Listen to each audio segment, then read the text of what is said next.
This is the Navigating Adult ADHD podcast, here to help you navigate and thrive with ADHD in adulthood.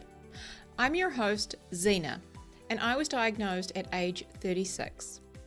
As with many ADHDers, I have a rebellious and nonconformist style, and that means that there will likely be swearing in the coming episode.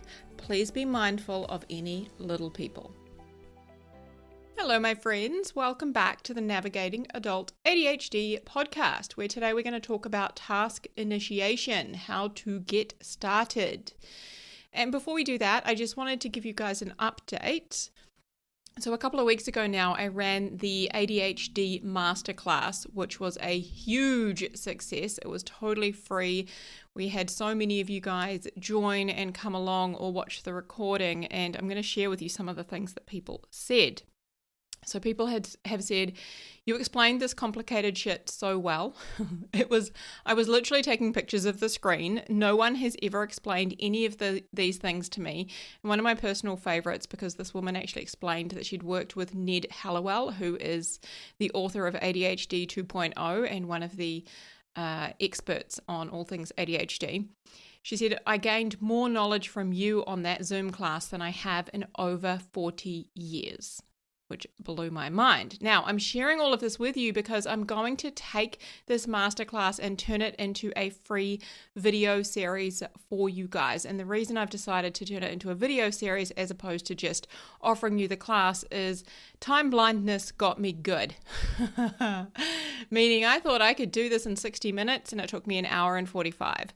So I'm going to chunk it down into more manageable, easier to listen to pieces, shall we say. I'm going to also do a variety of ways so that you can consume it via either video, by looking at the slides, listening to the audio, or reading the transcript. That way we can speak to all of our ADHD brains and the variety of needs that we have when it comes to learning and absorbing things. So that is something I'm going to be putting together for you all in the coming weeks. And this class was really around how to thrive with ADHD, how to end the struggles and thrive, which is what I coach my clients on ultimately. And the three areas that we focused on, which are the keys to thriving with ADHD, are actually something we're going to touch on today, which is dopamine, mindset, and nervous system. So that is all going to be available for you guys very soon. In the meantime, I encourage you to come and follow me either on Instagram, on Facebook, or get on my email list so that you don't miss out and you hear about it when I release it, but also because I'm sharing cool shit on those platforms as well. So I'm at navigating.adult.adhd on Instagram. I'm Zena Jones, Zena spelled with an X, over on Facebook. And my website, zenajones.com. We can also sign up for a consultation if you're interested in coaching. But over there, you can stay up to date with all the things. All right, my friends. It was a quick update. So let's talk about one of the most common things that I coach people on, and that is getting started, task initiation. So I wanted to start out with some examples. So wanting to start a YouTube channel to help people and having so many great ideas, but just not sitting down to film anything or write out a plan of action. Another example, wanting to clean out your closet because you've got clothes everywhere, things that need to be hung up, things that need to be folded, put away. You've got a bunch of stuff that you want to get rid of and donate, and you keep wanting to get to it, but it's just not happening.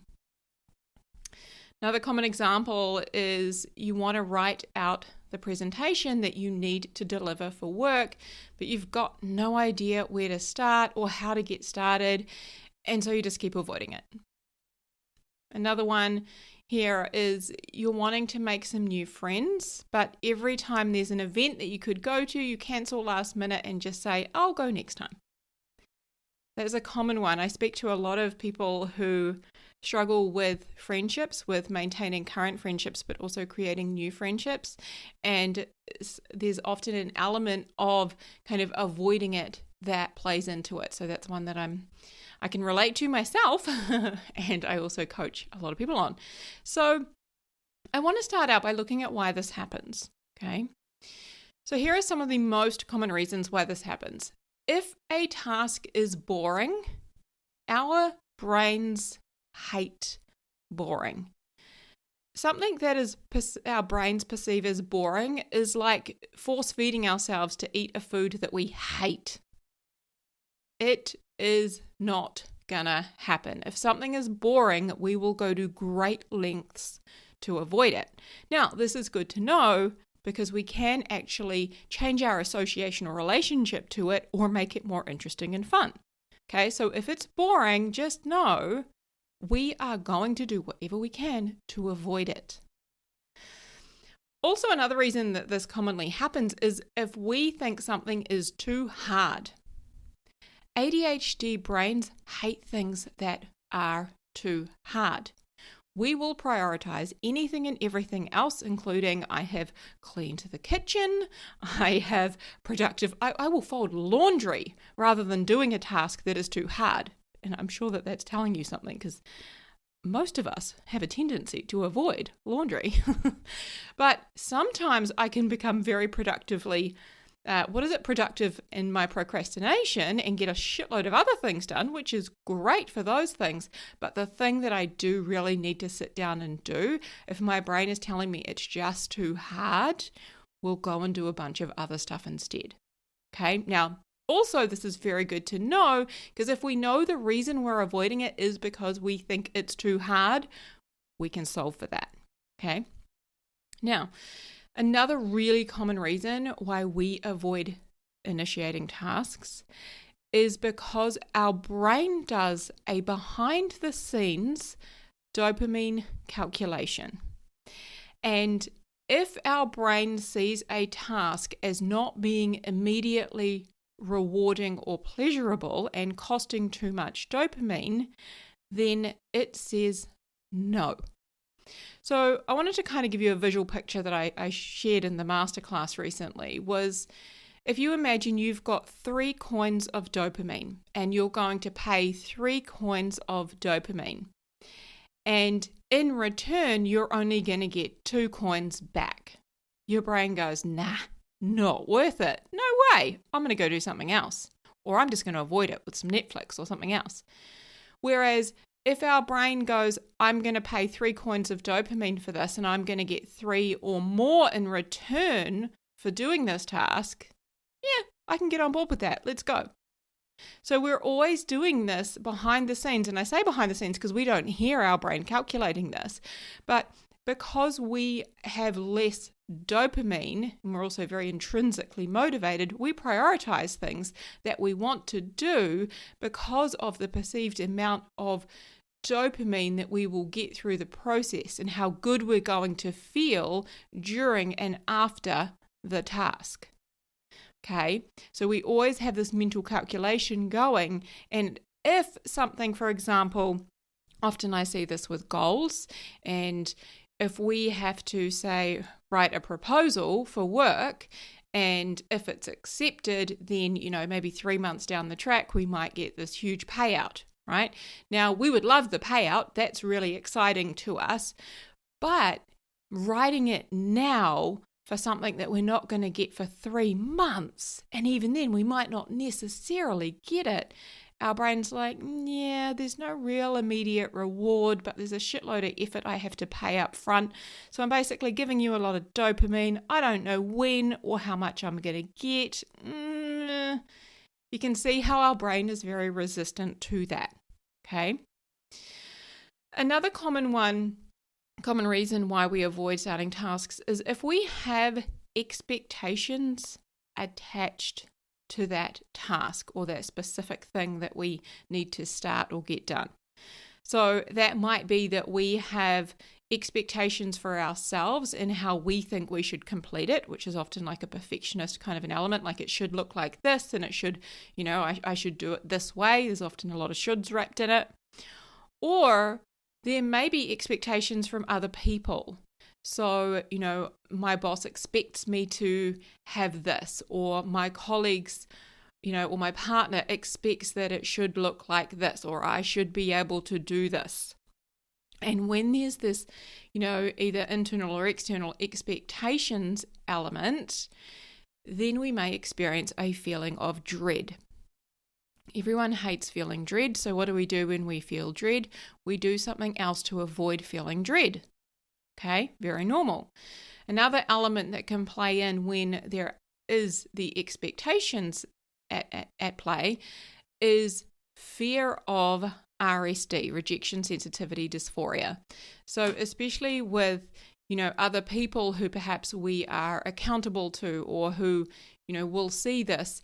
And so, for example, I'll go back to that YouTube channel. Somebody I know was wanting to start a YouTube channel and they have a great idea for how to help people and they would love to, put their work out into the world.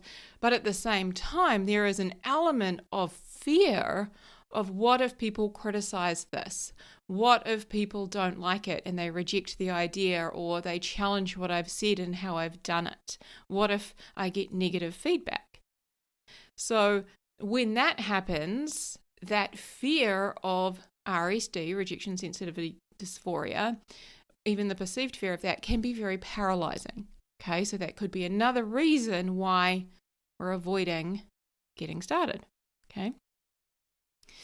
Another common reason is if we think that we need to wait for the right time, or more often than not, to feel like doing it, right? I just don't feel like doing it, but I'm going to get to it when I feel like doing it. When I've got some energy, I'll get into it. Okay, and there's this kind of assumption that at some point in time we are going to feel like doing it. Now, another really common one that I work on with clients is untangling the shoulds from the wants. Our brains, our ADHD brains, hate to do things because we should. Because somebody told me I should, or because I think I should, or because, neurotypical people do it that way, so I should be able to do it that way. We hate that shit. Okay, whether we're kind of consciously aware of it or not, we will avoid things that feel like shoulds. Why? Because it feels like pressure to our brain. We don't like that. Okay, there's a big difference between us doing something and starting something because we want to do it versus because we think we should do it. Now, sometimes there might be an element of both at bay there. And if that's the case, if in the instance of not starting, it is most likely because there is more should than there is want. So it might be 60% should to 40% want, or another amount in there. But basically, when we're not starting, when we're not initiating the task, it could be because there is way more pressure and should attached to it than there is want. Now, this is important because our brains are intrinsically motivated, meaning we do things we want to do. We prioritize in order of want. Okay, if we want to do something, we see a potential reward, good feeling, something attached to it, some joy even, some fun, something interesting. So we do it. Okay, that's an important distinction to make. Is it a should or a want? Another common reason that we're not starting something is overwhelm and a form of paralysis or ADHD paralysis. So we may be overwhelmed because there are too many steps or too many options for where we could start. Okay, that's another really common reason that we don't start. And I want to add in one more, which has kind of been already covered in these, but I just want to make it super clear. And that is, I don't want to, I don't feel like it. Those reasons. If we're telling ourselves, I just don't want to. I don't want to go for a run. I don't want to clean out this closet. I don't want to do this proposal for work. You bet your ass we're going to avoid that. If we don't want to do something, we're generally going to avoid it as long as possible because we just don't want to. Okay? Now, do we still need to get it done? Is it still something that we want to get done on some level? We'll talk about that in a minute, but if we're not starting because we don't want to do the thing, that reason right there is like you're trying to push a slab of concrete. very hard to move, okay? But don't worry, we're going to talk about it. So we've covered some of the common reasons why we're not getting started. Now, when it comes to managing and thriving with ADHD, there are 3 things we need to work with, and all of those 3 things apply here in this conversation when we're talking about getting started on tasks. Okay, so those 3 things are dopamine, our nervous system, and our mindset. So these are the 3 things that I consider when I'm coaching clients on getting started and when I'm, find myself avoiding tasks and therefore coach myself into starting. Okay, so when we talk about dopamine, we know that as ADHDers, we have lower levels of dopamine, okay, which is responsible for motivation. We need dopamine in our systems. We need to have a baseline level of dopamine in order to initiate and start a task. So in some cases, it will be that we need to increase our baseline level of dopamine and the amount of dopamine in our systems prior to initiating the task, okay? When it comes to our nervous system, so our nervous system is, using our senses to take on information in the world around us and process that information. So I just saw a plane fly past as I'm recording this. I can see a car in the distance. I can hear a lawnmower, and my brain is processing and filtering all of this and deciding, do I need to do anything with that? Can I just let it go? Where do I file that? Is that something I need to deal with later? Is that plane going to crash into my house? Is that something I should be worried about? Our brains do all of this through, our senses and our nervous system process all of this. And for those of us with ADHD, we take on more information from the world around us. We are sensing more. This is the reason why we can be more intuitive than a lot of people. But because we're sensing more, okay, it is very easy for us to be overwhelmed. We've got more happening. And we have a whole episode on how our ADHD nervous systems are different and how we can work with that, okay? So when we are faced with things that are hard or have too many options or require too many decisions to be made, our nervous systems may go into a state of fight, flight, freeze, or fawn. And a common thing that I hear, and I can very much relate to, is having too many things on my to-do list, and when I look at that list, I just freeze and I do nothing. Now, this is, on some unusual level, it is our nervous system's way of protecting us from what it perceives as a threat. Okay? Our nervous systems are actually designed to ultimately keep us alive. They are designed for survival and evolution of us as humans.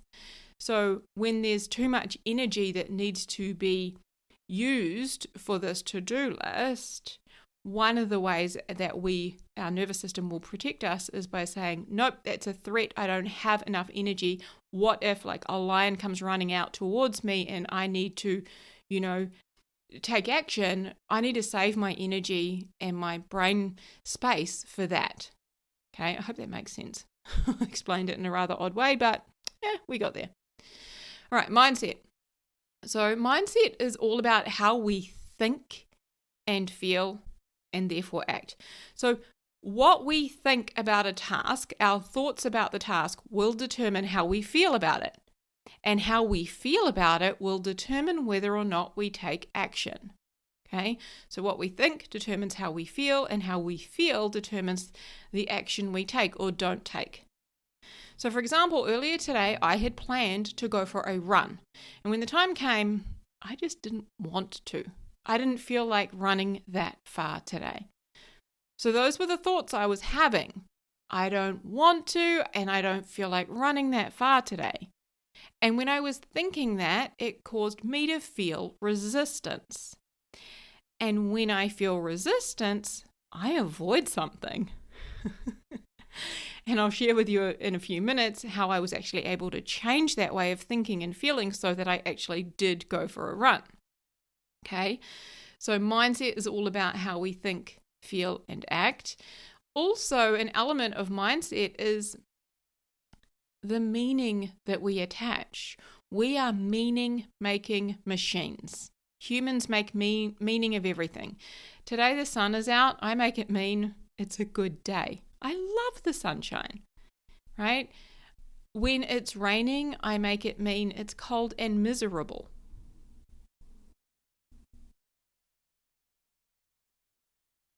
When it's raining, I make it mean it's cold and miserable.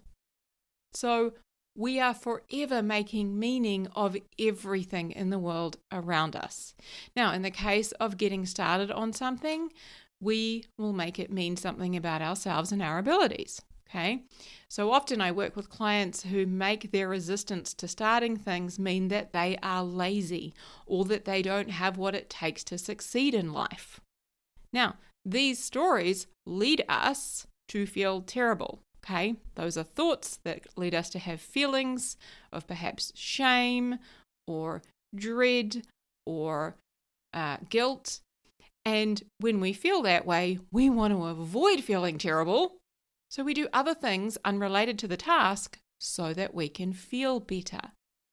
Now, sometimes it's as simple as looking at the association that we have to doing the thing and the meaning that we've attached and changing that meaning or challenging that meaning.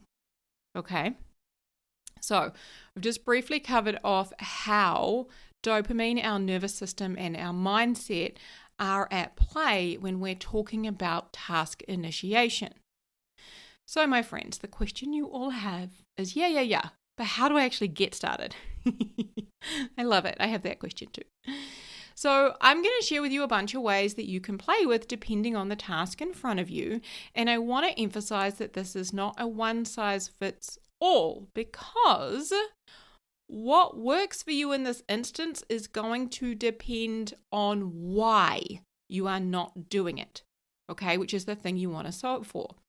So firstly, identify why you are avoiding the task. And I gave you a list of those things before, or the common reasons why. Now, this is not an opportunity to beat yourself up and judge yourself. We don't do that here, okay? Instead, I want you to play with curiosity. This is an experiment. Get curious about why you're not doing it, okay? There is no judgment in curiosity. So go into a place of curiosity, and maybe fascination is a word that you resonate with more, okay? Fascination, curiosity. But treat this like an experiment, okay? What we want to do is we want to find out why you're avoiding it, and then we're going to create a recipe, which we may need to play with and tweak a little bit for our taste buds, for you to actually initiate the task. So, as I said, simply put, there are 3 reasons why we're not doing the task. Okay, we don't have enough dopamine to begin with. Our nervous system is in a state of fight, flight, freeze, or fawn. Or we're having thoughts about it that produce feelings that lead us to avoid the task or do something else entirely. Okay, now, just want to clarify. We either take action or not because we think it will produce a feeling we either want to have or we want to avoid. Okay, so we either take action because we think it will produce a feeling we want, or we take action to try and avoid a feeling we don't want. Now, those 3 reasons why we're not doing the task, it may be a combination of those things, but what I'm going to do is I'm going to run through some of the ways we can play with it. I love the word play because this is an experiment and we are creating our own recipes. I'm going to run you through some of the ways that you can do this, okay? So if, for example, a task is boring, then the question would be, how can you make it less boring? How can you make it fun or interesting or different? Or how can you combine something you like to do or enjoy with this boring thing? So, for example, I fold laundry with either Netflix on or music. And 9 times out of 10, I will also do it with my partner. Now, I'll be completely honest with you. We generally save our laundry and do it once every 2 weeks. I often pull my stuff out and I will do it like more regularly, but because we have 3 kids with us half the time and he just is shocking with laundry, which is fine. Like, it's not a problem. I'm not great with it either. So we generally, on the weekends when we don't have the kids with us, we will spend some time together with music on, folding the laundry and just kind of laughing and being silly. And that's enough, interest and fun involved to actually get the task initiated. And once we get started, we get into it, we get it done. Now, another great option here, if something is boring and, you're struggling with making it fun or interesting or different, is to use body doubling. Okay. Now there are some, online free sites. I'm sorry, I don't have any in my mind right now as we record this, and I will eventually start a community where we can offer this. But body doubling is where you meet generally online with somebody and you can either chat or you can just say what you're going to accomplish, and everyone is there to get things done. And you're kind of holding each other accountable, and you can have sound on, video on, or off. It's fine. Either's okay. And the whole point is everyone is there to get specific things done. So if a task is too hard, then just saying it's too hard isn't really enough because we don't know where to start with it. Why is it too hard? Get really clear on that. Be curious. Is it because you've done it before and you know it requires a lot of energy, or is it maybe because you don't know where to start? Okay, get specific there. Sometimes just saying it's too hard is just too vague of a problem to solve and we just avoid it. But when we can identify, where it's too hard, then it's like we've kind of compiled all of the edge pieces for the jigsaw and we know what we're working with. Now, our nervous systems are wired for survival, as I said before, and this means that when we perceive things as too hard, it can be a threat to our survival because we're wired to save energy. And also our brains think it's going to cost too much dopamine for something that is hard. Okay, if it's going to be hard and we're not going to get enough of a reward in between, I gave you guys that dopamine coin example, right? I'm going to pay 3 coins of dopamine, and this is just a made up visual for you. 3 coins of dopamine, but I'm only going to get 2 back. That's too hard. That's not enough. That's not fair. I don't want to. Okay, so if that is the case, then we want to play with how we can make it more simple and more easy. Okay, if something is easy, we are much more likely to get it done. And when I say play with making it easier, I want to encourage you to look at how you think it's supposed to get done or how it should look. Because I'll go back to my running example with you all. I generally run 3 to 4 kilometers. And sometimes I'll do more, but I kind of have this minimum attached to doing a minimum of 3. Like I have this idea in my brain, I need to do a minimum of 3 kilometers. And today I didn't want to. I was like, you know what? I'm not feeling it. That just feels too hard. And so I was avoiding doing it because I had this feeling of resistance that led me to avoid doing it. And so what I decided to do was play with how I thought it should look and make it easier for myself. So what I decided to do was I decided to say, you know what, I'm just going to go for a bit of a walk. And when I feel like jogging, if I feel like jogging, then I'll just jog for 1 kilometer and then jog back. So I changed how it needed to look. I changed the difficulty setting, shall we say, and I made it way easier. I said to myself, you know what? I'll be stoked if we even just get out for a walk in the sunshine, if that's what we want to do. And if we do want to go for a run, let's just do 1 kilometer, see how we feel, turn around and come back, because that would also be awesome. So often we have an attachment to how it should look and what the process or the end result should look like. And if we can And we often have the bar raised really high for ourselves. And, 3 kilometers to many people isn't much. People run 10Ks every day. But to me, that felt like a lot today. So when I could relieve that and lower the bar for myself and make it easier, I went out and I did it. I went for a run. I ended up running almost 2.5 Ks and felt great. I got a huge dopamine release, and then I felt really proud of myself. That's one of the things I encourage is positive self-talk when you do get started and when you do make progress. Talking to yourself like you would a young kid who's learning something new, because that helps to reinforce the behavior. But I felt great because I did it, and I only did it because I made it easier for myself, more simple, and I lowered the expectations of how I thought it should look. Okay, so those are things that I want to encourage you to play with if your brain is telling you it's too hard. And when we can make something easier for ourselves, when we can change how we think it should look or what the process should be like, then we're much more likely to get our brain on board with the calculation of how much dopamine I'm going to pay now for how much reward I'm going to get in return. So that behind the scenes mental calculation starts to balance out and work kind of in our favor of starting the task. Okay? Another thing that I utilize quite a lot when I'm having challenges with task initiation is I increase my dopamine levels prior. That is exactly what I did today in recording this podcast for you all. I had the outline right here. I knew what I was talking about. I had it all kind of ready to go, but I had a couple of bits I was really struggling with, and I wasn't really feeling in the mood to record it yet, which is why I wanted to do that run, and I had planned to increase my dopamine levels prior. Okay. So for me, going for a run, cold water therapy, and I've shared with you all before plenty of ways that we can increase our dopamine. If you follow me on social media, I just shared 14 ways you can increase your dopamine on Instagram.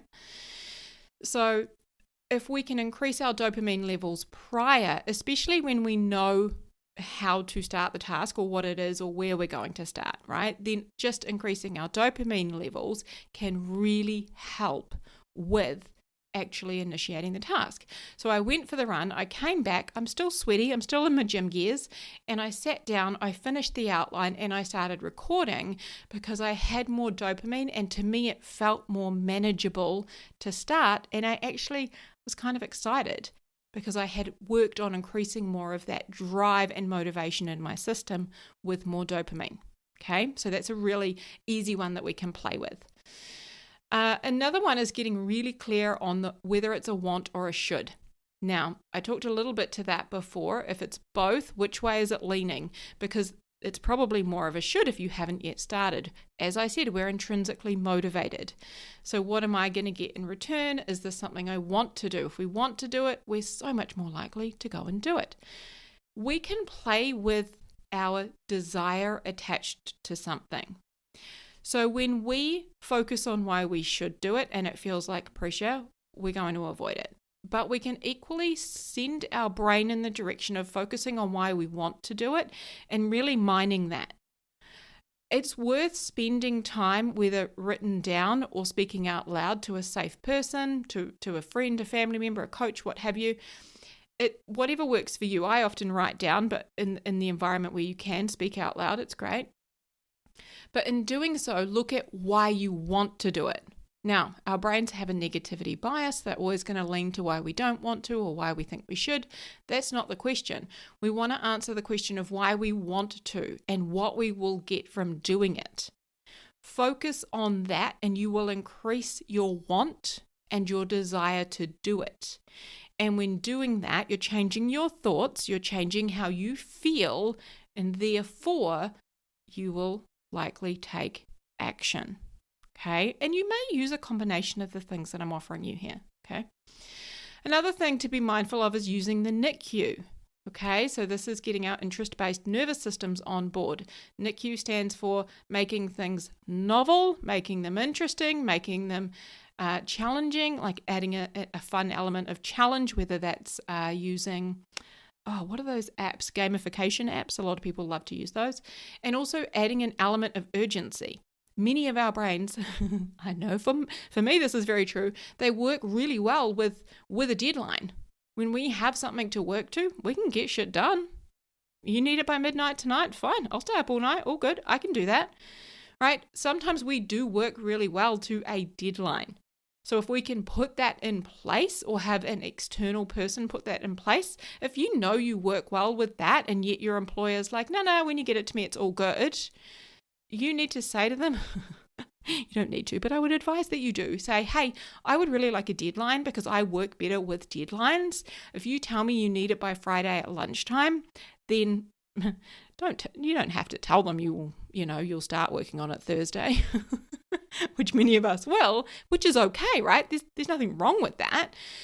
The problem is that we often associate, we make it a problem when we have a deadline and we do things last minute because we think we should be able to get it done sooner because neurotypical people do. No, we don't have to. If a deadline works for us, let's use that. Because if we put that urgency in place and it gets us to get started and finished, fantastic, it's working. It doesn't have to look like other people are doing it. It's not about doing things in the neurotypical way. It's about doing them in our way, our own unique neurodiverse way, okay? Sorry, I went on a bit of a rant there. But that's the NICU framework. Again, we talked more about that in the How to Procrastinate Less episode and also in the Nervous System episode. Okay, I've already talked about making things simple, taking the hard out of it, and I've also talked about whether you've attached a specific way of doing a specific how to it. And the last thing I'm going to say is don't use force or pressure. Our brains hate to be pressured into doing things. This is why, shoulds are things that we avoid. If we feel like we should do it and we have to do it and we need to do it, that's like forcing us to eat food that we hate, our least favorite food. We're going to try and avoid it at all costs. Our brains don't like that. We don't like pressure. So take a break. If you are feeling a lot of pressure to start, take a break. As I did before I started recording this, I knew it was going to be beneficial for me to not only go out and get some dopamine, but to also have a break from this environment, from being in my office, from the computer, from staring at the screen, just even a few minutes away from the task, away from the place that you associate with doing it. Getting out in sunshine, in nature, getting a walk, doing a few squats or press-ups or walking up and down the stairs at work, any of that. Clear your head and move your body, all right? It helps to give us a fresh perspective. It changes our scenery. It can help us to get new thoughts and new feelings going through our body. Okay, and it can really help when we're moving our bodies to release some of the emotion and the pressure that we are experiencing. Okay, all right, my friends, this episode is getting long. I've given you a lot of ways that you can play with to create your own recipe for getting started. Ultimately, it's going to come back to working with one or a combination of dopamine, our nervous system, and our mindset. Okay, and again, you want to start with identifying why you're avoiding the task, because with that information, it will tell you which of those that you need to start playing with. All right, huge love, my friends. Have a magical week. I'll see you soon. Hey, friend. I know exactly what it's like to feel frustrated and confused with your ADHD. And to wish that you could better understand what the hell is going on in your brain. And that's exactly why I created my coaching program, Thriving with ADHD. Inside Thriving with ADHD, you learn a step-by-step process to set and finally achieve your goals, to understand yourself and your ADHD. It's where you learn to feel better and manage your emotions and create systems and processes that work for you with your ADHD brain. This is designed for you to learn how to thrive with ADHD so you can create the life that you were meant to live. Visit zenajones.com/ADHD to learn more and book a consultation.